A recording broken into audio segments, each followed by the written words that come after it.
اللهم صل على سيدنا محمد. کہ انسان کو اپنی اصلاح کی فکر ہونی چاہیے.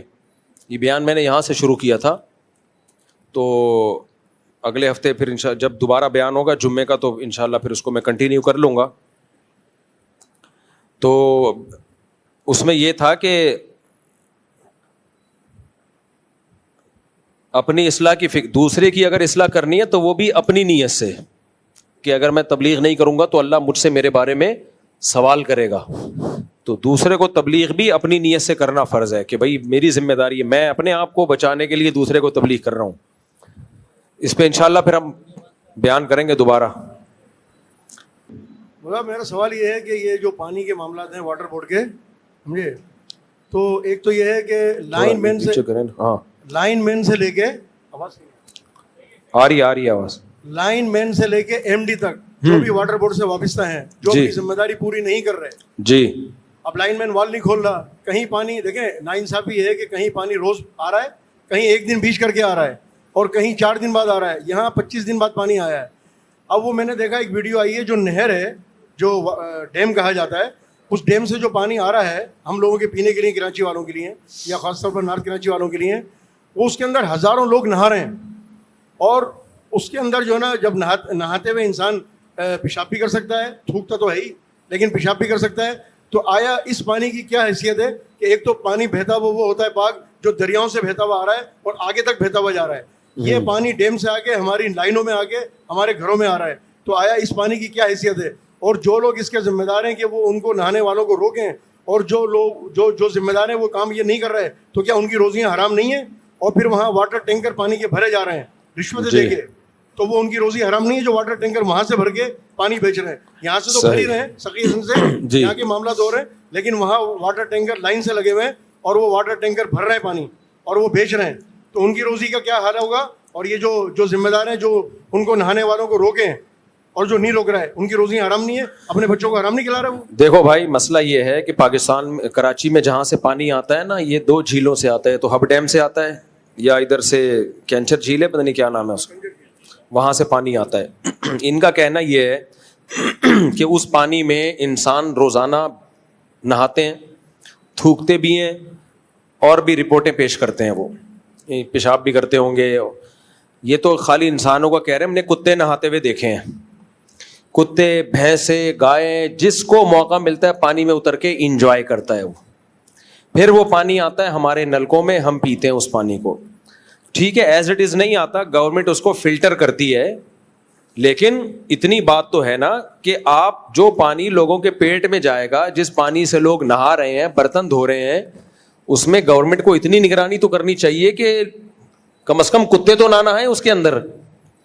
تو ہم نے معلومات کی تو پتا چلا کہ اس پانی میں پبلک کو نہانے کی پرمیشن نہیں ہے, اللیگل ہے اس پانی میں نہانا. تو اگر یہ اللیگل ہے تو جو اس کی حفاظت پہ مامور لوگ ہیں وہ اپنی ڈیوٹی پوری نہیں کر رہے, تو یقیناً ان کی آمدن حرام ہوگی. گورنمنٹ کی طرف سے ان کو جو تنخواہ مل رہی ہے وہ حرام ہوگی, کیونکہ وہ اپنی ذمہ داری پوری نہیں کر رہے. تو گورنمنٹ کو چاہیے اس پہ نوٹس لے, جو پانی پینے کا آ رہا ہے اس میں لوگوں کو نہانے سے منع کرے. ویسے نہائیں, جن کھیتوں سے پانی سے کھیتوں کو سیراب کیا جاتا ہے اس میں نہائیں, بھینسوں کو بھی نہلائیں, اس میں خود بھی نہائیں. نہانے سے کوئی منع نہیں کر رہا, لیکن یہ جو کراچی میں 2 بڑی نہریں آ رہی ہیں پانی کے لیے, اس میں پبلک کے نہانے پر پابندی ہونی چاہیے, کیونکہ صرف نہائیں گے نہیں, بچے تو پیشاب بھی کریں گے اس کے اندر. تو گورنمنٹ کہتی ہے ہم فلٹر کرتے ہیں. ٹھیک ہے آپ فلٹر کرتے ہیں, لیکن کوئی انسانیت بھی کوئی چیز ہوتی ہے نا. یہ تھوڑی کہ پیشاب کر دو پانی میں, فلٹر کر کے پلا دو کسی کو بھی. باقی وہ پانی ناپاک نہیں ہوتا, کیونکہ بہتا ہوا پانی ہے, جب تک اس میں بدبو نہیں آئے گی وہ ناپاک نہیں کہلائے گا, لیکن صحت کے لیے بہرحال انتہائی نقصان دہ. اور آپ کی یہ بات بالکل درست ہے کہ گورنمنٹ کو بھی نوٹس لینا چاہیے, اور جن لوگوں کو وہاں گورنمنٹ نے متعین کیا ہوا ہے پانی کی حفاظت پر, وہ ذمہ داری پوری نہیں کر رہے, تو ان کی آمدن بھی حرام ہے اور ناجائز ہے. تو یہ بات بالکل معقول ہے آپ کی. دیکھو واٹر ٹینکر جو بھر رہے ہیں نا, یہ بات ہم نے اپر لیول پہ پہنچائی ہے کہ اس کام کو واٹر مافیا کو روکا جائے. واٹر ٹینکر ڈائریکٹ لائنوں سے پانی لیتے ہیں, پھر ایک ٹینکر مافیا ہے, یہ پانی لیتے ہیں پھر وہ ڈسٹریبیوٹ کرتے ہیں. تو جب ہماری اعلیٰ عہدیداروں سے اس بارے میں بات ہوئی, رینجرز والوں کی بات کر رہا ہوں, جو سندھ گورنمنٹ ہے اس کی بات نہیں کر رہا, تو ہمیں یہ بتایا گیا, جواب یہ دیا گیا, وہ جواب صحیح ہے غلط ہے وہ فیصلہ آپ خود کریں. وہ جواب یہ دیا گیا ہے کہ سندھ گورنمنٹ لوگوں کو پراپر وے میں پانی دے نہیں رہی. کہیں پانی اتنا آ رہا ہے کہ ندیاں کی ندیاں بہہ رہی ہیں, کہیں نل کا کھولو تو ہوا کے علاوہ کچھ بھی نہیں آتا. تو ہم اگر یہ ٹینکر مافیا کو بھی روک لیں گے تو اس سے یہ نہیں ہوگا کہ پانی پہنچنا شروع ہو جائے گا, بلکہ جن کے گھروں میں ٹینکر کے ذریعے پانی آ رہا ہے نا, تو یہ آپشن بھی ان کے پاس سے ختم ہو جائے گا, وہ اس سے بھی جائیں گے, قحط پڑ جائے گا بالکل. تو جب تک یہ پانی کی لائنوں کا پورا سسٹم صحیح نہیں ہو جاتا, اور یہ گورنمنٹ کرے گی, تو جب تک یہ سسٹم صحیح نہیں ہو جاتا کہ پانی کی ڈسٹریبیوشن صحیح ہو. اس کی ایک آسان مثال دیتا ہوں. ہم نے اعلیٰ عہدیداروں سے بات کی کہ آپ اسمگلنگ کو مکمل کیوں نہیں بین کر دیتے, چوری چھپے بہت سی جگہوں پہ چھپڑ میں اسمگلنگ ہو رہی ہے اور وہاں حکومتی لوگ بیٹھے ہوئے ہوتے ہیں. تو ان کا جواب یہ تھا کہ کچھ علاقے ایسے ہیں جہاں ہم نے اسمگلنگ پہ زیادہ خود ہی کنٹرول نہیں کر رہے, کیونکہ گورنمنٹ وہاں خود سے تو لوگوں کو کچھ دے نہیں سکتی, اور اسمگلنگ کو لیگل بھی نہیں کر سکتی. لیگل کرے گی تو دبا کے شروع ہو جائے گی. تو انلیگل کیا ہوا ہے لیکن جانے دیا ہوا ہے کہ تھوڑا بہت ہمیں بھی کھلاؤ خود بھی کھاؤ, کیونکہ اگر بالکل روک لیا جائے گا تو وہ آٹے ڈال کے بھی نہیں رہیں گے, وہ لوگ مر جائیں گے قحط سے. تو جب تک گورنمنٹ کا کہنا ہے کہ ہمارے پاس کوئی آلٹرنیٹ نہیں ہے تو ہم کیا کریں. اب یہ گورنمنٹ صحیح کہہ رہی ہے غلط کہہ رہی ہے, میں اس کا ذمہ دار نہیں ہوں, لیکن یہ کہا ہے. تو یہ ٹینکر مافیا کا بھی ایسا ہی ہے, اگر 100% اس کو بند کر دیا, روک دیا, تو ہمارے گھر تو ٹینکر سے پانی آ رہا ہے بھائی, پتا چلا لائن سے بھی گئے اور ٹینکر سے بھی گئے. تو ٹینکر مافیا کو بین کرنا چاہیے, لیکن اس سے پہلے لائنوں میں تو پانی دو. تو پہلے لائنوں میں پانی آنا شروع ہو جائے, پھر ہم ٹینکر مافیا کے خلاف جلوس نکالیں گے انشاءاللہ. صلو علی الحبیب. چلو بھائی اگلا سوال. ٹھیک ہے.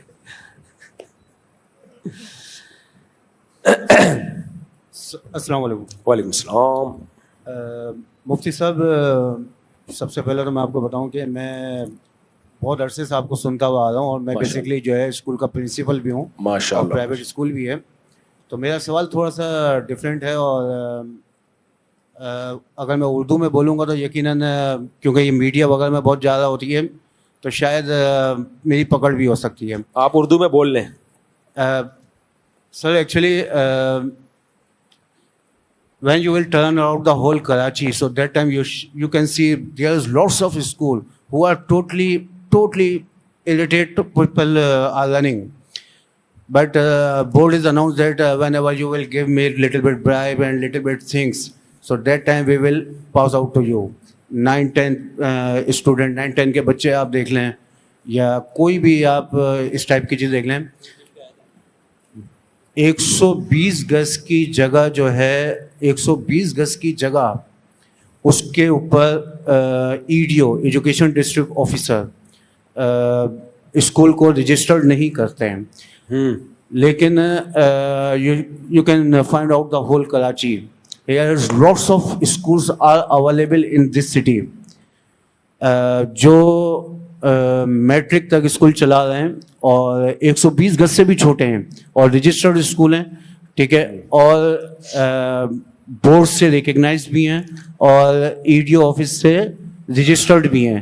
اور بورڈ آفس میں یہ تھوڑا سا لفظ میں انگلش میں بولوں گا کہ بورڈ یوز ٹو سے دیٹ. سر کیونکہ یہ وائرل ہو جاتی ہے اکثر ویڈیو نا, تو اس وجہ سے تھوڑا سا ڈر بھی لگتا ہے کہیں ایسا نہ ہو کہ میرے پاس ہی کوئی آ جائے. اصل میں تھوڑا شارٹ سوال پوچھے نا, یہ جو آپ نے پوچھا اردو میں بھی پوچھ لیں گے, کچھ نہیں ہوگا. یہ انگلش میں بھی وہی اعتراض ہے جو اردو میں. سوال صرف سر یہ اتنا ویلڈ پوائنٹ ہے. اسکولوں کا آپ حال دیکھو, آپ یہ بات کر رہے ہو کہ 120 گز سے کم پہ اسکول بنے ہوئے ہیں جو انلیگل ہے. میں ایسے اسکول جانتا ہوں اسکول ہی نہیں ہے, پرنسپل کی تنخواہ بھی جا رہی ہے, ڈیسک کے پیسے بھی آ رہے ہیں, وائٹ بورڈ کے پیسے بھی آ رہے ہیں, اور گدھے بیٹھے ہوئے ہیں وہاں پہ, گدھے گھوڑے بندھے ہوئے ہیں. تو اس لیے حکومت زندہ باد.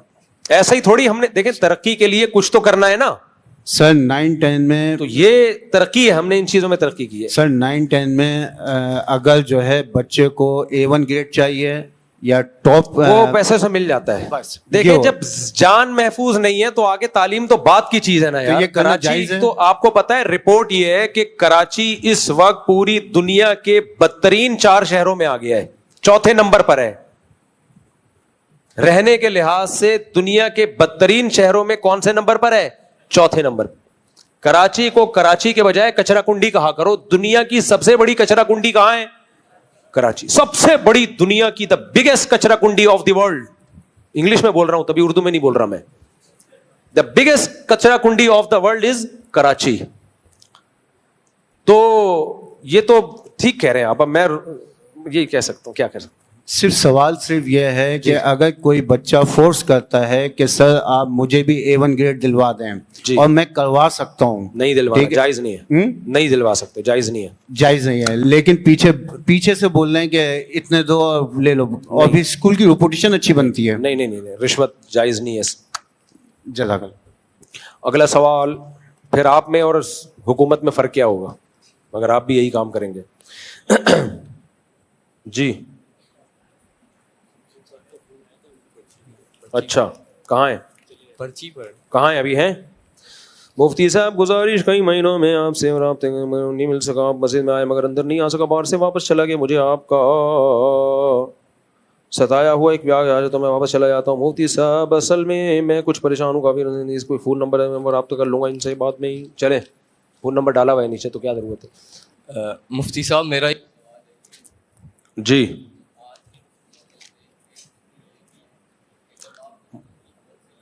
مائک تو آن کریں یار, سب کو سوال تو آئے نا. جب آپ دشمن کی فوج سے لڑ رہے ہوتے ہیں تو اصول یہ ہے کہ اس کے جو عورتیں بچے اور بوڑھے ہیں یعنی لوکل مقامی آبادی, اس پر ان کو مارنا یا کسی بھی طرح کی اذیت دینا ناجائز ہے. اب مسئلہ یہ ہے اسرائیل نے فلسطین پر جو کچھ بھی کیا وہ تو ظاہر بات ظلم تھا, لیکن جو ایران بدلے میں کر رہا ہے تو ان کی عام آبادی کے مقامی علاقوں میں میزائل گرا کے ان کو جو ہے عام عوام کو بھی مار رہا ہے. تو کیا اس کی اسلام میں اجازت ہے؟ کیونکہ عوام تو بہت ساری جو ہے حکومت کی پالیسیز کے آدمی کے خلاف ہوتی ہے, عوام کا کیا قصور ہے؟ دیکھو جنگ میں اصل حکم تو یہی ہے کہ عورتوں بچوں کو نشانہ نہ بنایا جائے, لیکن جنگ میں اتنی ایکوریسی کے ساتھ کہ کوئی بچہ نہ مرے, کوئی عورت نہ مرے, کوئی بوڑھا نہ مرے, یہ پاسبل نہیں ہے. عملی طور پر یہ ممکن نہیں ہے. فلسطین میں تو ٹارگٹ ہی بچوں کو کیا جا رہا ہے نا, اس میں تو اصل تو ہے ہی نہیں سامنے, تو وہ تو فرنٹ پہ ہے ہی نہیں. لیکن یہاں سے جب میزائل داغے جائیں اور نیت یہ ہو کہ ان کے فوجی اڈوں کو اٹیک کرنا ہے, لیکن 100% یہ پاسبل نہیں ہے. اس کی مثال ایسے ہے, فقہا نے لکھا ہے کہ جب آپ میدان جہاد میں ہو اور دشمن مسلمان قیدیوں کو ڈھال بنا کے سامنے آ جائے, آپ نے ان کا قلعہ فتح کرنا ہے. اب انہوں نے کیا کیا, مسلمان قیدی سامنے لا کے کھڑا کر دیا کہ تیر مارو گے تو ان کو لگے گا, تو شرعن ان کو بھی تیر مارنا جائز ہے. وجہ اس کی یہ کہ پھر تو آگے بڑھ ہی نہیں سکیں گے, فتح ہو ہی نہیں سکتی, وہ کھا جائیں گے ہمیں, طاقت میں آ جائیں گے. تو اس میں علماء نے لکھا ہے کہ نیت کرے گا, اللہ میں اس مسلمان کو مارنے کی نیت نہیں کر رہا, میری نیت اس کو مارنا ہے, لیکن اس نے ڈھال بنا لیا, میرے پاس کوئی آپشن نہیں ہے. تو جنگ میں یہ ممکن نہیں ہے کہ جی بالکل آپ نے جس کا نشانہ بنایا اسی کی کھوپڑی پہ جا کے میزائل لگے, یہ پاسبل نہیں ہے. اب پاکستان نے انڈیا پہ جو اٹیک کیا ان کی فوجی تنصیبات کو نشانہ بنایا ہے, لیکن کیا بلی نہیں مری ہوگی اس میں, کیا گائے نہیں مری ہوں گی اس میں؟ تو اس میں بے گناہ لوگ بھی وہ مرتے ہیں, وہ روکنا ممکن نہیں ہوتا, ممکن نہیں ہوتا. ہاں ہدف ہی بے گناہ لوگوں کو بنایا جائے یہ حرام ہے, ناجائز ہے. تو ایک بزرگ بیان کر رہے تھے کہ گورباچوف تھا نا جو افغانستان میں آیا تھا, رشیا کا صدر, کیسا بیڑا غرق کیا اس نے افغانستان کا, 16 لاکھ افغانی شہید کر دیے تھے جب نہیں رشیا کا انقلاب آیا تھا. تو ایک بزرگ بیان کر رہے تھے, ہائے گورباچوف نے ظلم کیا, بیچارہ جہنم میں جائے گا, میں چاہتا ہوں وہ ایمان لے آئے اور میں اس کو جنت میں لے جاؤں, ہائے ہائے ہائے ہائے. تو ایک افغانی بیٹھا ہوا تھا, کیونکہ اس نے تو لاشیں دیکھی تھی نا افغانستان میں, اس نے کہا مولوی صاحب گورباچوف قیامت میں ملے نا, اس کو بھی کوٹوں گا, تجھے بھی پکڑ کے کوٹوں گا ساتھ میں. گورباچوف کو تو چھوڑوں گا نہیں, تجھے بھی نہیں چھوڑوں گا. ایک حد ہوتی ہے میرے بھائی. موسیٰ علیہ السلام نے آخر میں فرعون کے خلاف بد دعا کی تھی, موسیٰ علیہ السلام اور ہارون علیہ السلام نے, اے اللہ فرعون کے دل پر مہر لگا دے اور ایسا سخت دل کر دے کہ اب اس کو ایمان کی توفیق ہی نہ ملے. ایسا نہ ہو آخر میں توبہ کر کے مر جائے اور سارے گناہ معاف کروا کے چلا جائے. اللہ تو معاف کر دیتا ہے. تو یہ سارے قتل جو اس نے کیے, ہم پہ ظلم کیا, یہ معاف نہیں ہونا چاہیے. اللہ اس کے دل کو سخت کر اس سے توبہ کی توفیق چھین لے. جب تک دردناک عذاب نہ دیکھ لے توبہ کی توفیق نہ ملے اس کو, کیونکہ عذاب دیکھنے کے بعد توبہ قبول نہیں ہوتی. تو ایک حد تک انسان کو نرم دل ہونا چاہیے, اس کے بعد پھر بد دعائیں ہی بنتی ہیں. تو اتنے نیک نہ بنے کہ ہائے بیچارے بیچارے بیچارے بیچارے نہیں ہیں, سارے ایک جیسے ہیں. چلو. السلام علیکم مفتی صاحب. مفتی صاحب میرا نام حمزہ ہے, میں خاص طور پر لاہور سے آیا ہوں آپ سے ملنے کے لیے. آپ کے میں 2015 سے بیان سن رہا ہوں. اچھا. تو اللہ تعالیٰ کی توفیق سے اور آپ کے بیانوں کی وجہ سے ہی میں نے ماشاء اللہ اب داڑھی رکھی ہے. واہ واہ واہ. جب مجھے کوئی کہتا ہے نا آپ کا بیان سن کے داڑھی رکھی ہے, مزہ آ جاتا ہے, کیونکہ داڑھی رکھنا نوجوان کے لیے بہت مشکل ہے. لوگ کہتے ہیں ہم نیک بن جائیں ملا نہ کہلائیں, اس لیے داڑھی رکھ لی, اس کا مطلب اس نے یونیفارم پہن لیا ہے. اور بڑا اس سے ایک روحانی طور پہ چینج فیل کیا ہے میں نے. گناہوں سے اب جو ہے نا وہ شرم آتی ہے گناہ کرتے ہوئے داڑھی رکھ کے. تو مجھ سے سوال میرا آپ سے, ایک تو ریکویسٹ تھی, ایک تصویر آپ کے ساتھ لینی تھی, اور دوسرا ایک سوال میرا یہ تھا کہ میں سی اے بیک گراؤنڈ سے, مطلب سی اے پروفیشن سے میرا تعلق ہے. تو ہمارے پروفیشن میں ایک بہت زیادہ جو ہے نا وہ کنفیوژن ہوتی ہے کہ ہم لوگ آڈٹس کرتے ہیں مختلف کمپنیز کے. تو اس میں کئی کمپنیز ہیں جن کے اندر جن کا سودی بینک کے ساتھ لین دین ہوتا ہے, کئی دفعہ بینکس کا آڈٹ کرنا پڑ جاتا ہے. تو وہ جو آڈٹ ہم لوگ کر رہے ہوتے ہیں, دیکھیں آڈٹ کر لیں, میں سوال سمجھ, کیونکہ سوال بہت پوچھا جاتا ہے نا, آڈٹ کر لیں, اس کی جو انکم ملے گی وہ نہ لیں, وہ ٹریننگ کا حصہ ہے تو وہ کر لیں, لیکن اس کی انکم جو ملے اس دوران وہ سب صدقہ کریں. جیسے ہم لوگ فرم کے اندر, میں سمجھ گیا یہ سوال کامن, چارٹرڈ اکاؤنٹنٹ جو بھی اکاؤنٹنگ پڑھے ہوتے کامن سوال ہے یہ, تو کر لیں, لیکن اس کی ارننگ حلال نہیں ہے, اور نیت یہ ہو آپ کی کہ میں صرف سیکھ رہا ہوں. اور مجھ سے صاحب ایک چھوٹا سوال اور تھا. ابھی ماشاءاللہ میرے ایک بیٹے کی ولادت ہوئی ہے, تو 2 بچے ہو گئے میرے الحمدللہ. اب جو میری مسز ہیں وہ یہ کہتی ہیں کہ ابھی یہ 2 پہلے بڑے ہو جائیں, اس کے بعد ہم تیسرے کا سوچیں گے, کیونکہ ان کو سنبھالنا بہت مشکل ہے. دیکھو 2 بچے ہو گئے, اس کے بعد ہم تیسرے کا سوچیں گے, پہلے بڑے ہو جائیں گے, یہ سوچ تو غلط ہے. ہاں یہ ضرور ہوتا ہے کہ 2 بچے ہو جائیں تو عورت کے لیے فوراً ہی تیسرا آ جائے, تو ان تینوں کو سنبھالنا مشکل ہوتا ہے. تو اس بیس پہ کوئی تھوڑا سا وقفہ دے دے تو کوئی حرج نہیں ہے اس میں, 2-3 سال کا. لیکن یہ بھی ایک فضول حرکت اس لیے ہے کہ یہ وقفہ فطرت خود دیتی ہے, یعنی اللہ کا نظام ہے نا, اور اللہ کو بھی تو پتا ہے کہ ایک دم سے اتنے نہیں سنبھالے جائیں گے. تو ایسا نہیں ہوتا کہ آپ چاہیں کہ ہر سال بچہ پیدا ہو جائے تو ہو بھی جائے گا, ایسا پریکٹیکلی ہوتا نہیں ہے. فطرت نے خود وقفے کے لیے انتظامات کیے ہوئے ہیں. ایسا نہیں ہوتا آپ کی شادی ہوئی تو ہر سال بچہ آ رہے ہیں, تو ریئر ہوتے ہیں ایسے, 100 میں کوئی 1 آدھ کیس ہوگا. نارملی ایسا ہوتا نہیں ہے, نیچر خود انوالو ہو جاتی ہے. وہ کیسے انوالو ہوتی ہے, جب ماں بچے کو فیڈ کراتی ہے تو پریگننسی کا چانس 80-90% ویسے ہی کم ہو جاتا ہے, بہت کم چانس ہوتا ہے. تو یہ آٹومیٹیکلی قدرت کی طرف سے ہوتا ہے. اگر نہیں ہو رہا تو کوئی کرنا چاہے 2-3 بچوں کے بعد 2-3 سال کا, شریعت میں کوئی حرج نہیں ہے. لیکن نیت یہ نہیں ہونی چاہیے کہ میں خرچے نہیں اٹھا سکتا. اور دوسری بات یہ کہ اس کا عورت کو ہوگا بہرحال نقصان, کیونکہ یہ جو کہتے ہیں نا وقفہ کم ہوگا تو بچے پالنا مشکل ہوگا, پریکٹیکلی ایسا ہوتا نہیں ہے, کیونکہ پہلا والا بڑا ہو جاتا ہے اس وقت تک. وہ بچی ہے تو گھر ماں کے ساتھ سنبھالتی ہے, بیٹا ہے تو وہ نیچے والے بہن بھائیوں کو سنبھال لیتا ہے. میں اپنا بتاؤں, میرے جس گھر میں بچے زیادہ ہیں ان کو ہم نے آسانی سے سنبھالا ہے, کیونکہ بچے نے خود مل کے ایک دوسرے کو سنبھالا ہے. اور جس میں کم ہے ان کو سنبھالنا مشکل ہے. تو بچے خود ایک دوسرے کو سنبھالتے ہیں, تو جن کے بچے ہیں ان کو بچوں کی ضرورت زیادہ ہے, تاکہ ان کے بہن بھائی ایک دوسرے کو سنبھالیں. صرف ماں ہی نہیں سنبھال رہی ہوتی. میں نے تو شرعی مسئلہ بتا دیا کہ روک سکتے ہیں وقتی طور پہ, لیکن بہتر کیا ہے وہ میں نے بتا دیا. بہتر یہی ہے کہ نہ روکیں.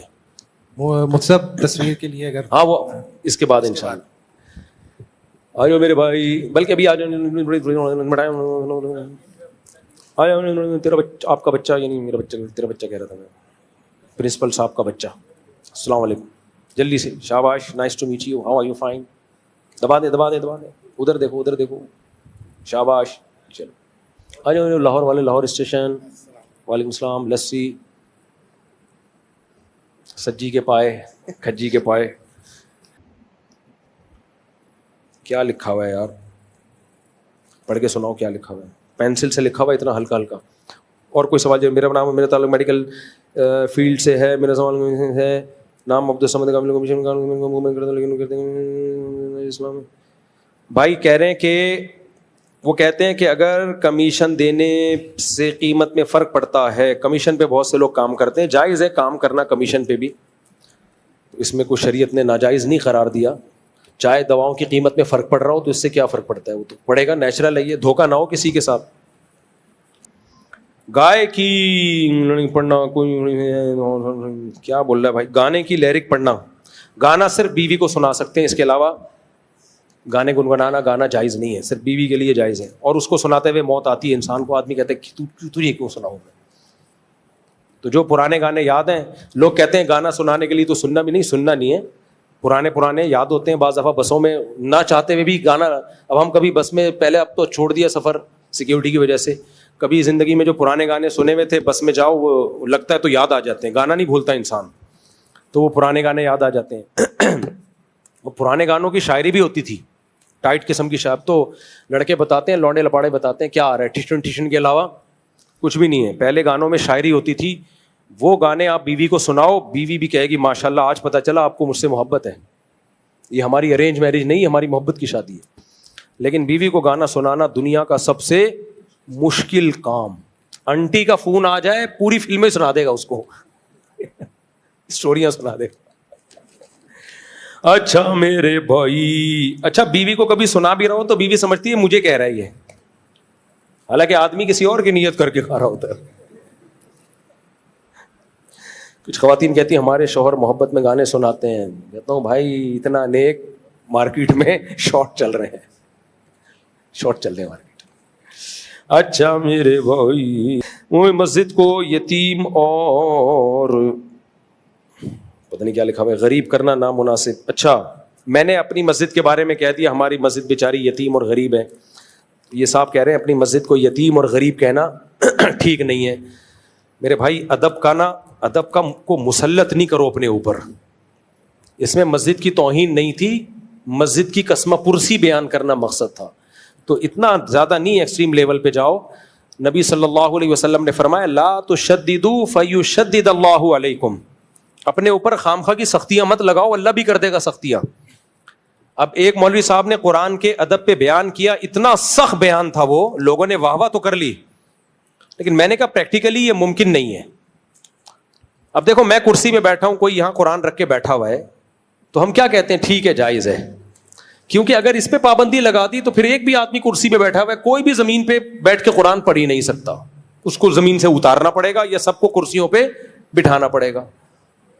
شروع میں ایسا ہوتا تھا جب اوپر پورشن میں لوگ بیت الخلا بھی بناتے, نیچے والے پورشن میں قرآن رکھا ہوا ہوتا, لوگ کہتے ہیں ہمارے گھر کے اوپر پورشن میں لوگ سو رہے ہیں, واش روم جا رہے ہیں, نیچے والے پورشن میں الماری میں قرآن رکھا ہے, یہ بے ادبی تو نہیں ہے؟ بعض لوگوں نے کہا یہ بے ادبی ہے, اوپر بیت الخلا نیچے قرآن.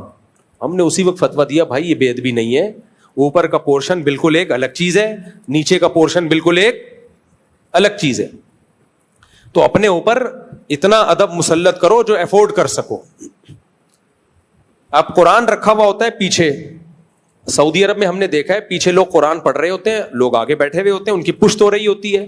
ہمارے یہاں یہ کر ہی نہیں سکتے آپ, پیٹھ ہو رہی ہے. اس کا نتیجہ کیا نکلا, پچھلی صفوں میں بیٹھ کے کوئی آخر تک قرآن ہی نہیں پڑھ سکتا.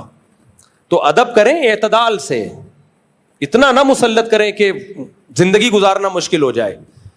ایک بیچارے بزرگ آیا کرتے تھے مجھ سے ملنے, اللہ ان کی عمر میں برکت دے, اگر دنیا سے چلے گئے اللہ مغفرت فرمائے. وہ بہت زیادہ ادب سے بات کرتے تھے مجھ سے, آتے پہلے درود شریف پڑھتے, بڑے احترام کر رہے ہیں آپ مفتی ہیں, تو اتنا زیادہ القابات عرض کیا تھا.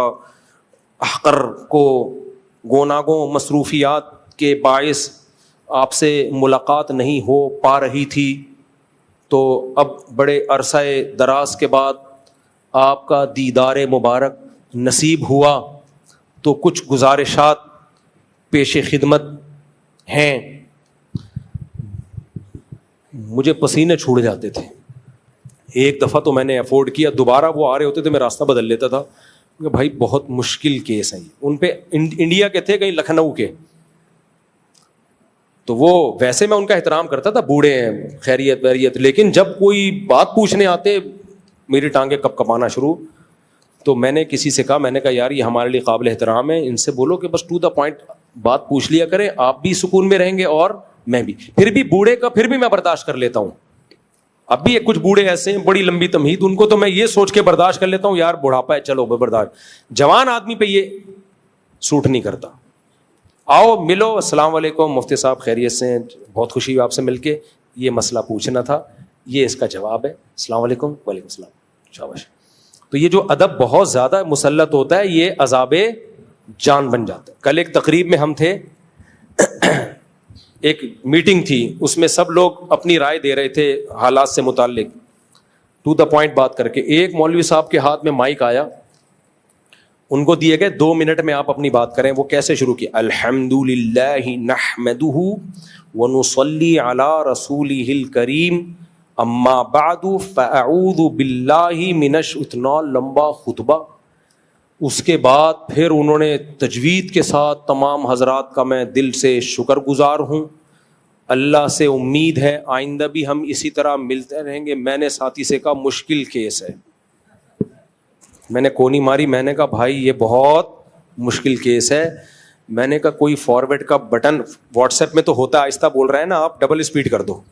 میں نے کہا کوئی ایسا سافٹ ویئر بناؤ, سب سے پہلے میں خریدوں گا, جو اس طرح بول رہا ہوگا جا کے اس کے لگا دو. وہ کیا ہوا, 2 منٹ کی بات 20 منٹ میں کیے اور لوگ اٹھ کے جانے لگے. ابے ٹو دا پوائنٹ بات کرو, چلاؤ یار آگے. تو یہ جو ادب ہے, مسجد کو یہ بول دیا, مسجد کو غریب بول دیا, بھائی کوئی بے ادبی کی نیت سے نہیں بولا ہے, مسجد کی حالت بتانے کے لیے. تو اس میں کوئی زیادہ نہ مسلط کریں. یہ اور کیا گانے, یہ محبت ہو گئی کزن سے, اس کی عمر زیادہ, آپ 17 سال کے ہیں, جس سے محبت ہو شادی اسی سے کرو میرے بھائی, چاہے 90 سال کی کیوں نہ ہو. ہوتی نہیں ہے 90 سال کی اسے, لیکن ایک مثال دے رہا ہوں میں. اگر آپ کی عمر 17 سال ہے, کزن کی عمر 35 سال ہے, آپ کو اچھی لگ رہی ہے, ٹرائی مارو ایسی کی تیسی. میں نے خود ایسی شادیاں کرائی ہیں ایسی شادیاں. ہمارے محلے میں ایک لڑکا تھا, لونڈا لپاڑا بالکل, بمشکل 17-18 سال کا ہوگا, ہینڈسم اسمارٹ تھا. انٹی تھیں 35-40 سال کی, کنواری تھیں, پسند آ گیا ان کو. انٹی بھی انٹی تھیں, اس لڑکے کو پسند آ گئی, وہ شادی ہو گئی. لوگوں نے بہت تماشے کیے. آج ماشاءاللہ ان کے بچے ہیں, ابھی ملا مجھے پتہ نہیں 30-35 سال کے بعد, پرانا واقعہ ہے نا, ابھی تک ماشاءاللہ ہنسی خوش زندگی گزر رہی ہے, ان کے خاندان اچھا, بچے بھی ہو گئے. جب میاں بیوی راضی تو کیا کرے گا قاضی, ایسی کی تیسی. وَتُعِزُّ مَن تَشَاءُ وَتُذِلُّ مَن تَشَاء کی روشنی میں سمجھائیے کہ کیا اس سے مراد یہ جس شخص کو عزت مل رہی ہے وہ عزت کے قابل بھی ہے, مثلا ڈونلڈ ٹرمپ یا کوئی اور بھی شخص جس کا نام بھی نہیں لیا جا رہا, جس کو عزت مل رہی ہے وہ عزت کے قابل ہو یا نہ ہو. ہمارے ملک کو عزت مل رہی ہے, شخصیات کو نہیں دیکھا جاتا, اس کے پیچھے کنٹری کو دیکھا جاتا ہے. اگر آپ کا آرمی چیف سے اختلاف ہے 100 دفعہ کریں آپ اختلاف, جیسے ہمارا جنرل مشرف سے اختلاف تھا, آپ 100 دفعہ کریں. لیکن ابھی جو آرمی چیف کو عزت مل رہی ہے تو چیف کی وجہ سے نہیں. ڈونلڈ ٹرمپ, عاصم منیر نہ ڈونلڈ ٹرمپ کا کوئی بہنوئی ہے نہ سالہ ہے, ابھی مل رہی ہے پاکستان کی وجہ سے. اگر آرمی چیف کوئی اور ہوتا تو بھی ملتی, مشرف ہوتا تو بھی ملتی, باجوہ ہوتا تو بھی ملتی. تو ایک آرمی چیف کو نہیں دیکھا جاتا, اس کے پیچھے کنٹری کو دیکھا جاتا ہے. تو اس لیے میں کہہ رہا ہوں کہ مثبت سوچنا سیکھو.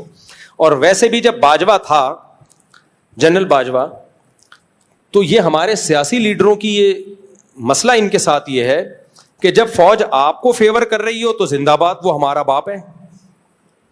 جب آپ کے اگینسٹ ہو تو یہی ملک کو کھانے والے بھی یہی ہیں, بنگلہ دیش توڑنے والے بھی یہی ہیں, بھٹو کو لٹکانے والے بھی یہی ہیں, سب کچھ یہی کر رہے ہیں.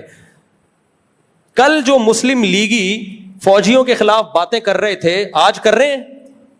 بولو نا, نہیں کر رہے. آج جو پی ٹی آئی والے فوج کے خلاف بول رہے ہیں, کل بول رہے تھے. عمران خان کی تقریریں کہ آرمی چیف ہمارا باپ ہے. میں پھر بھی کہہ رہا ہوں فیور کرو, آپ 100 دفعہ فیور کرو, پی ٹی آئی کو بھی کرو, جے یو آئی کو بھی کرو, لیکن بھائی یہی سیاسی لیڈر یہ بھی تو پینترے بدلتے ہیں نا, یہ بھی تو پینترے بدلتے ہیں. تو ہم پینترا نہیں بدل رہے, ہماری ایک ہی دعوت ہے شروع سے, سب سے پہلے ہم نے کنٹری کو دیکھنا ہے. ہمیں باجوہ یا عاصم منیر سے لینا دینا کچھ بھی نہیں ہے, ہمیں کنٹری سے لینا دینا ہے. تو کنٹری کے مفاد میں کوئی کام ہوگا تو ہم فیور کریں گے, کنٹری کے اگینسٹ ہوگا تو ہم فیور نہیں کریں گے. جب اگینسٹ تھا تو ہم فیور نہیں. جنرل مشرف نے جو فضائی اڈے پاکستان کو کے امریکہ کے حوالے کیے 100% حرام اور ناجائز کام کیا. یہ اس وقت ہم نے ممبر پہ بیٹھ کے بولا کہ یہ غلط ہے, یہ جرم ہے, آپ کسی قوم پہ ظلم کرنے کے لیے اپنے ہوائی اڈے نہیں دے سکتے. تو جو کام غلط ہے اس کو غلط کہا جائے گا, لیکن اعتدال کا دامن. آپ کچھ کہہ رہے ہیں میرے بھائی؟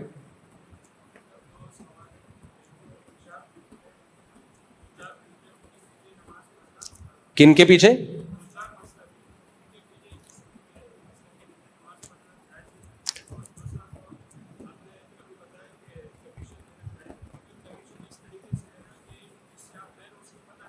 نہیں نہیں نہیں, پھر جائز نہیں ہے ایسے کمیشن لینا کہ جس سے لے رہے ہو اس کو پتا نہیں ہے, وہیں سے کاٹ رہے ہو, پھر تو یہ دھوکہ ہے نا. اور پہلا کیا سوال تھا, سوری؟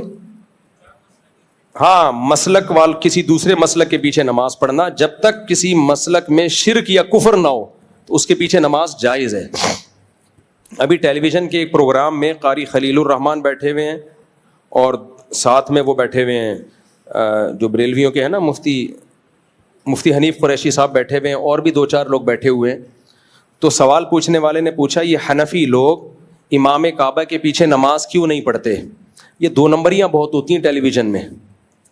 تو مفتی حنیف قریشی صاحب نے جواب دیا کہ حنفی لوگ امام حرم کے پیچھے اس لیے نماز نہیں پڑھتے کہ وہ شافی بھی ہیں, بعض دفعہ ہمارے مسلک کے مطابق نماز نہیں ہو رہی ہوتی. بھائی یہ سوال ہی غلط ہے. حنفی لوگ امام کعبہ کے پیچھے نماز پڑھتے ہیں, چاہے وہ شافی ہوں چاہے وہ حنبلی ہوں, کیونکہ ہم چاروں اماموں کو برحق سمجھتے ہیں. اب سعودی عرب میں جو امام کعبہ ہیں وہ حنبلی ہیں, ان کی تحریر میں نے خود پڑھی ہے کہ ہم فقہ حنبلی کو فالو کرتے ہیں, خود میں اس کا گواہ ہوں. انہوں نے ان پہ کسی نے اعتراض کیا تھا کہ آپ امام احمد بن حنبل کو کیوں فالو کرتے ہیں؟ انہوں نے کہا ہم اس لیے کہ وہ اہل سنت والجماعت کے امام ہیں, تو ہمارا حنبلی ہونا قابل فخر ہے کیونکہ ہم اہل سنت والجماعت کے امام کو فالو کر رہے ہیں. یہ میں نے خود تحریر پڑھی ہے. تو ہم ان کے پیچھے نماز پڑھتے ہیں, یہ سوال ہی غلط ہے. تو قاری خلیل الرحمان نے پھر کہا کہ یہ ایسا کرتے ہیں. پھر مفتی حنیف قریشی صاحب نے جواب دیا ہم اس لیے نہیں پڑھتے.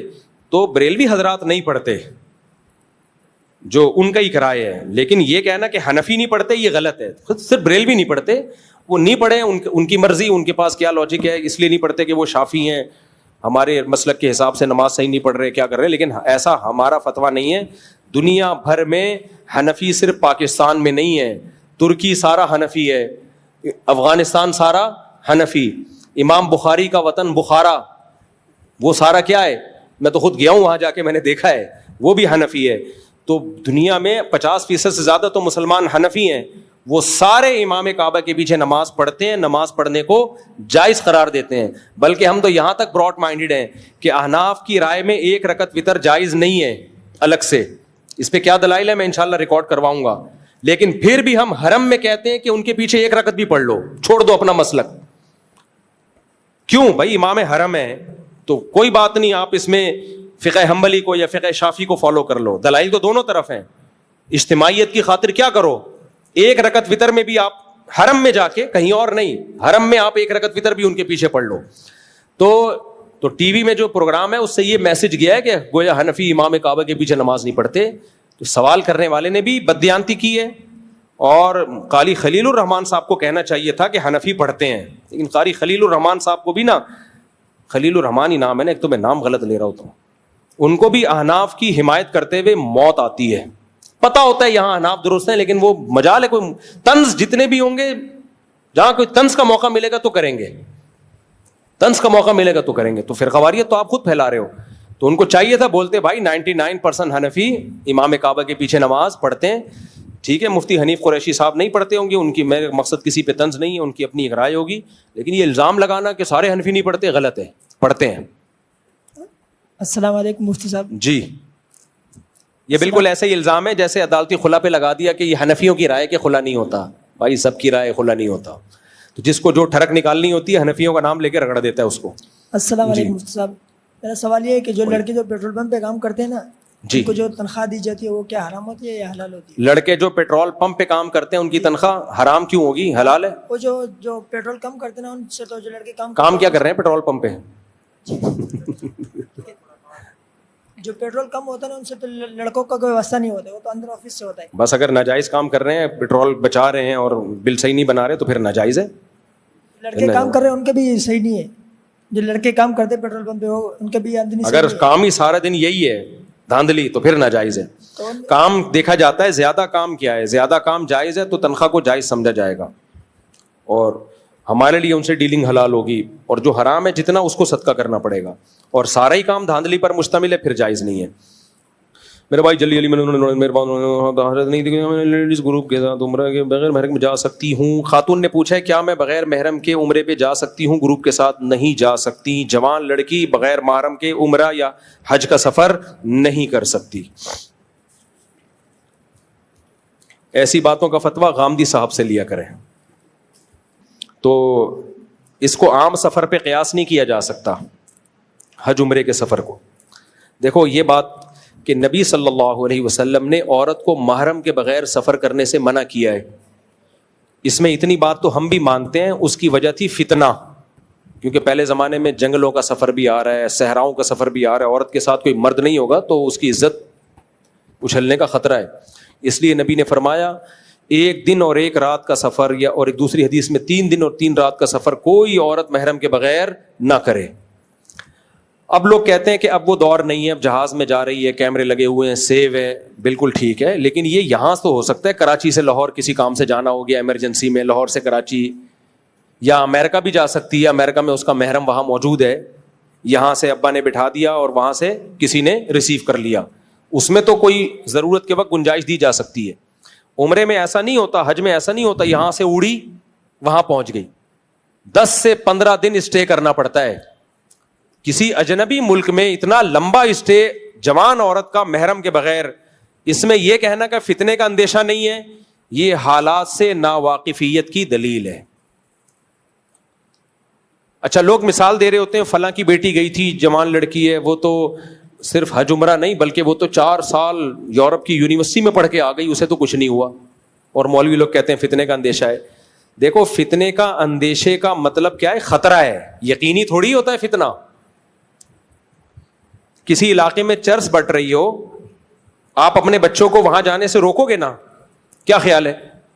اب کوئی کہہ رہا ہے نہیں میرا بچہ تو گیا تھا, کوئی چرس نہیں لی اس نے, چرسیوں سے دوستیاں بھی لگائیں, راتیں بھی گزاری, چرس نہیں پی. آپ کہیں گے بھائی یہ ہو گیا, ونس اپون اے ٹائم ایسا بھی ہو جاتا ہے, لیکن خطرہ تو ہے نا, تو ہم کیوں رسک لیں بھائی؟ تو اسلام میں بہت سارے احکام کا مدار فتنے پر نہیں ہے, فتنے کے خطرے پر ہے, خطرہ موجود ہے. ورنہ بہت ساری بے پردہ عورتیں ہیں, ان کی عزتیں محفوظ, آج تک کسی نے ان کو نہیں چھیڑا.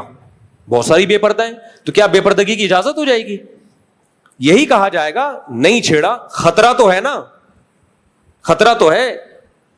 تو خطرے کی بیس پہ بہت ساری لڑکیاں جاتی ہیں, عمرہ کر کے آ جاتی ہیں, کچھ نہیں ہوتا. بہت ساری جاتی ہیں یورپ امریکہ یونیورسٹیوں میں 4 سال ہاسٹل میں رہتی ہیں, کچھ نہیں ہوتا. لیکن بہت ساریوں کو بہت کچھ ہوتا بھی اسی وجہ سے, اگر وہ گھر میں رہتی ہیں تو نہ ہوتا یہ سب کچھ. تو شریعت نے فتنے پر مدار نہیں رکھا, فتنے کے خطرے پر مدار رکھا ہے. تو حج اور عمرے میں بہت ٹائم گزارنا پڑتا ہے, اجنبی ملک ہے, اجنبی کنٹری ہے, سارے اجنبی لوگ ہیں, تو بہت خطرہ ہوتا ہے ٹاکرا ہو جائے. دوستیاں جہازوں میں ہو جاتی ہیں, دوستیاں بیٹھے بیٹھے دوستیاں ہو جاتی ہیں, بڑے اسکینڈل چلتے ہیں پھر. تو اس لیے اتنی تو گنجائش ضرورت کے وقت دی جا سکتی ہے, یہاں سے وہاں جا رہی ہیں, وہاں سے یہاں آ رہی ہیں, لیکن کسی دوسرے کنٹری میں اتنے ٹائم کے لیے اسٹے کرنا محرم کے بغیر, اس کی بالکل اجازت نہیں. ہاں بوڑھی عورتیں مستثنا ہے, تو بوڑھی عورتوں وہ بغیر محرم کے جا سکتی ہیں. اب بوڑھی کون ہے تو ہم کوئی ایج نہیں بتاتے, جو عورت کہہ دے کہ میں بوڑھی ہوں وہ چلی جائے. السلام علیکم. وہ کہے وہ مر جائے گی. ہماری جاننے والی ایک خاتون اس چکر میں مر گئی, ڈاکٹر کو اپنی عمر ہی نہیں بتاتی تھی صحیح, 35 سال کے بعد انہوں نے بتانا چھوڑ دیا. ڈاکٹر 35 سال کے حساب سے ان کو میڈیسن دے رہا تھا, جبکہ وہ 55 کی ہو چکی تھی. جھوٹ بولا ڈاکٹر سے اور مر گئی. موت گوارا کر لی, مگر یہ کہنا کہ میں 55 کی ہو چکی ہوں یہ گوارا نہیں کیا. یہ ہوتے ہیں عزم کے پکے. مفتی صاحب میرا نام ذوالفقار ہے, میں سعودیہ سے آیا ہوں چھٹیوں میں. Very good. تو میرے کافی کولیگ جو ہے آپ کو دیکھتے ہیں. Very good. اور ان میں سے ایک انڈین کولیگ نے مجھے کہا تھا کہ آپ کراچی میں رہتے ہو لیکن آج تک آپ کی مفتی طارق مسعود سے ملاقات نہیں ہوئی, تو ایک تو ملاقات کرنی ہے آپ سے, ایک تصویر کی درخواست ہے. اچھا 2 چھوٹے چھوٹے سوال ہیں میرے. جلی سعودیہ میں جو ہے وہ بچوں کو اس دفعہ اس لیے لے کر آیا ہوں کہ یہاں پہ آ کے بقرعید دیکھیں. وہاں پہ وہ میرے بچے یوٹیوب دیکھتے ہیں, تو وہ ایسا کوئی اسلامی چینل بچوں کا چینل نظر نہیں آتا. تو اس سلسلے میں جامعۃ الرشید کیا کام کر رہا ہے, دوسرا سوال یہ ہے کہ آپ جو یہ مشن لے کے چل رہے ہیں 4 شادیوں کا, تو کیا آپ نے اپنے کچھ شاگرد ایسے بنائے ہیں جو یہ آپ کا مشن آگے لے کے چلیں گے؟ دیکھو بچوں کو پھر بقرعید میں پاکستان لایا کرو. کراچی, خدا کی قسم بقرعید کا مزہ کراچی میں ہی ہے, بہت زیادہ مزہ. میں نے دیکھا ہے کینیڈا سے, UK سے لوگ اپنے بچوں کو کراچی لا رہے ہوتے ہیں, باقی ملکوں میں مزہ نہیں ہے بقرعید کا. اور پاکستان میں بھی جو مزہ کراچی میں کہیں اور نہیں ہے. تو وہ اس کا تو یہ جواب ہو گیا کہ بچوں کو سعودی عرب نہ رکھیں بقرعید میں, ان کو یہاں لے کر آئیں. سعودیوں کو بولیں تم بھی آؤ ہمارے یہاں آؤ, بقرعید یہاں آ کے گزارا کرو. باقی یوٹیوب چینل تو لوگ بنا رہے ہیں, مذہبی چینل بھی ہیں. جامعۃ الرشید کا مجھے نہیں پتا, شاید بنایا انہوں نے, نہیں بنایا واللہ عالم. بنانا چاہیے بچوں کے لیے مذہبی چینل. ان لوگوں نے تو بنائے ہیں, جو دعوت اسلامی والے لوگوں نے بھی اچھے چینل بنائے ہیں بچوں کے. جی دوسرا سوال میرا رہ گیا مفتی صاحب. دوسرا سوال یہ تھا کہ جو آپ مشن لے کے چل رہے ہیں 4 شادیوں کا, ہاں 4 شادیوں والا مشن لے کے میں چل رہا ہوں. یہ آپ کے بعد کون لے کے چلے گا؟ آپ نے ایسے شاگرد تیار کیے ہیں؟ نظریہ تو بن چکا ہے, اور بہت سے لوگ اب میڈیا پہ یہ بحث آنا شروع ہو گئی ہے, مدارس سے فتوے نکلنا شروع ہو گئے ہیں, تو بہت تبدیلی ہو گئی ہے. اب جو لوگ کریں گے تو ظاہر ہے ان کی نسلوں میں یہ کام جاری ہوگا نا, تو ہو چاہیے چل پڑائے. اب یہ وہ کیا ہے, پھونکوں سے یہ چراغ بجھایا نہ جائے گا, بچوں کی پیدائش کو روکا نہ جایا جائے گا. 19 کے بعد 19 ہوئے تو شرم تو آئے گی نا. کچھ لوگ تو مذاق اڑا رہے ہیں, یہ دیکھو مولویوں کا اس کے علاوہ کوئی کام ہی نہیں ہے, لیکن بہت سے شرمندہ بھی ہو رہے ہیں کہ یار ہماری صحت مفتی صاحب سے زیادہ اچھی ہے, ہمارے پاس مفتی صاحب سے زیادہ پیسہ ہے, ہم ابھی مفتی صاحب سے زیادہ ینگ ہیں, اور کوئی رپورٹ ہی نہیں ہے. شرم آ رہی ہے ان کو. انقلاب آئے گا. وہ لوگ بیزار ہیں, پتہ ہے آپ کو, وہ چاہ رہے ہیں یہ بیانات ہماری قوم کے لیے ہوں. اللہ کی قسم, امریکہ ہم سے ناراض اس لیے نہیں ہے کہ ہم 4 شادیوں اور زیادہ بچوں کی بات کرتے ہیں, نا. وہ کہہ رہے ہیں یہ پاکستانیوں کو کیوں سکھا رہے ہو. وہ کہتے ہیں ہم پاکستانیوں پہ پیسہ خرچ کر رہے ہیں نسل روکنے کے لیے, کیونکہ ہماری بڑھ نہیں رہی, ان غریبوں کی پھیل رہی ہے. یہی بیانات اگر میں انگریزوں میں دینا شروع کر دوں نا کہ زیادہ بچے پیدا کرو, مجھے نیشنلٹی دے دیں گے وہ لوگ. جاپان کہے گا یار ادھر شادیاں کروا, بچے پیدا کروا, یہاں پہ ہم تجھے, میں بھی جاپان چلا جاؤں نا, میرے سارے بچوں کا فری اتنے لاکھ روپے مجھے ملیں گے کہ آپ کی سوچ سے بھی زیادہ. مجھے لوگ بلا رہے ہیں, کوئی کہہ رہا ہے ناروے آ جاؤ, کوئی کہہ رہا ہے جاپان آ جاؤ, مفتی صاحب بچوں کا 19 بچوں کا الاؤنس, سونے کے نوالے, کیونکہ یہ چاہ رہے ہیں فیملیوں کو بڑھانا. نہیں, لیکن نیشنلٹی وہاں کی لینی پڑے گی. نا ہم نہیں آ رہے. ہم کہتے ہیں نہیں, اپنے خرچے پہ پالیں گے بچوں کو. لیکن آپ کو پتا نہیں ہے, ان لوگ وہ چاہتے ہیں کہ ان کا فیملی سسٹم مضبوط ہو, وہ چاہتے ہیں کہ ان کے ہاں گروتھ ریشو بڑھے. ناروے کی فیمیل وزیر اعظم تھی, جب میں نے ناروے کا سفر کیا ہے, میرے جانے سے چند دن پہلے اس نے بیان دے دیا تھا کہ ناروے کی خواتین کو کہا تھا کہ بچے زیادہ پیدا کرو, بچے بڑھاؤ. اس پہ عورتوں نے اس کے خلاف احتجاج کیا کہ تو کون ہوتی ہے ہمیں مشورہ دینے والی. وزیر اعظم کی بے عزتی کر دی انہوں نے. وہ تو چاہ رہے ہیں. میں نے جرمنی میں جب بیان کیا نا, تو ایجنسی والوں نے, وہاں کی خفیہ ایجنسی نے ہوسٹ کو بلا لیا جس نے میرا بیان رکھوایا تھا, اس کو بلایا انکوائری کے لیے. وہ ڈر گیا کہ پتہ نہیں کیا ہو رہا ہے. انہوں نے میرا پورا بیان ریکارڈ کیا تھا. انہوں نے کہا تھا یہ والے بیانات کی ہمیں سوسائٹی کے لیے ضرورت ہے. نہیں آئی میرا خیال ہے بات. تو وہ خوب اچھی طرح سمجھتے ہیں کہ نسل بڑھانا بہت ضروری ہے.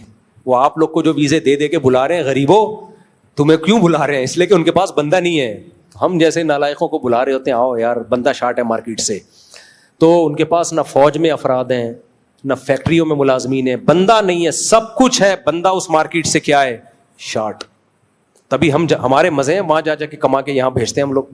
تو ان کی ترقی سے کو ہم کیش کرا رہے ہیں. تو اس لیے ان کو ان بیانات کی ویلیو کا اندازہ ہے, آپ کو اندازہ نہیں. لیکن وہ یہ کہتے ہیں اس قوم کو مت لگاؤ شادیوں پہ, بچوں پہ. یہاں کے لیے فیملی پلاننگ روکو, کیونکہ دشمن کہتا ہے میرے نہیں بڑھ رہے تو دشمن کے بھی نہ بڑھیں. ایشیائی ملکوں کے لیے کہتے ہیں رکواؤ ان کی نسلیں. ارشاد, بس آخری سوال بھائی پہ چھٹی. السلام علیکم. ان سے پہلے آ جائیں, انہوں نے پہلے پوچھا ہے. یہ پہلے جلدی اسپیڈ. اب ماشاء اللہ ماشاء اللہ, عبدالسبحان, دل سے دعا ہے اللہ تعالیٰ آپ کے بچے کو نیک صالح بنائے, حافظ قرآن بنائے, عالم بعمل بنائے.